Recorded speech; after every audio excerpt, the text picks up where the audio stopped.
Very good morning to all of you. Myself, Mr. Mabudur Rahman, Assistant Professor in KK College of Food Technology, Nasik, in Department of Food Engineering. Today, I will cover a topic on sales planning. First of all, see that what is sales planning or what is our sales plan. Sales planning, that is the process of developing sales target and concentrate plan to achieve them. This is sales management activity that is used to plan a year or quarter for sales team.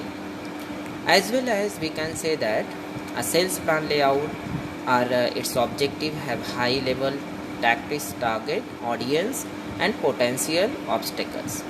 It's like a traditional business plan but focuses especially on our sales strategy.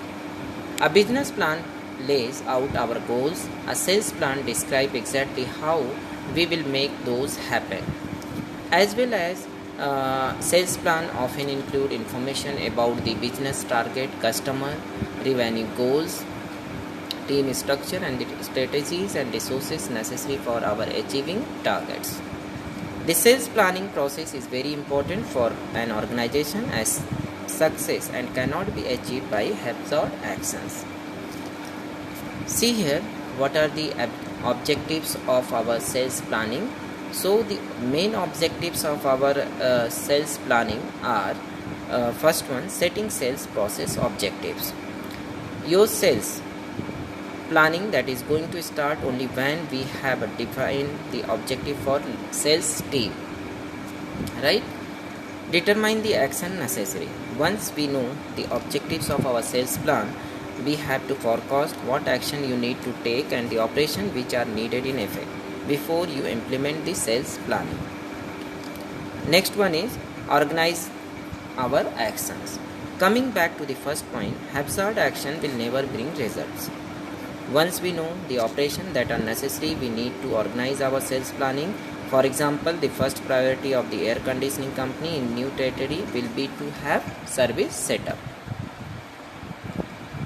Next one is implement the plan. So this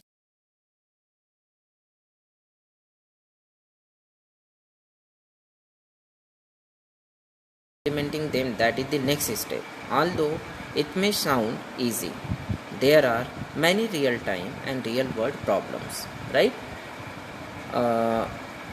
You may face while implementing the sales plan. For example, the customer of the new territory might not respond to new air conditioner entering the market, right? So a typical sales plan include the following section. First one is the target customer, revenue targets, strategies and tactics, pricing and promotions, deadline and directly responsible individuals, team structure, resources, market condition. Next one is measure result from our sales plan, right? So as any planning process, the fifth and very important steps in the sales planning process to measure the results. Next one is the reevaluate the plan. When we have the sales record in hand, ensure that you analyze the sales record to know whether or not the sales planning process has succeeded. The analysis will tell what you did right and what went wrong. Thank you for watching. Once again, thank you.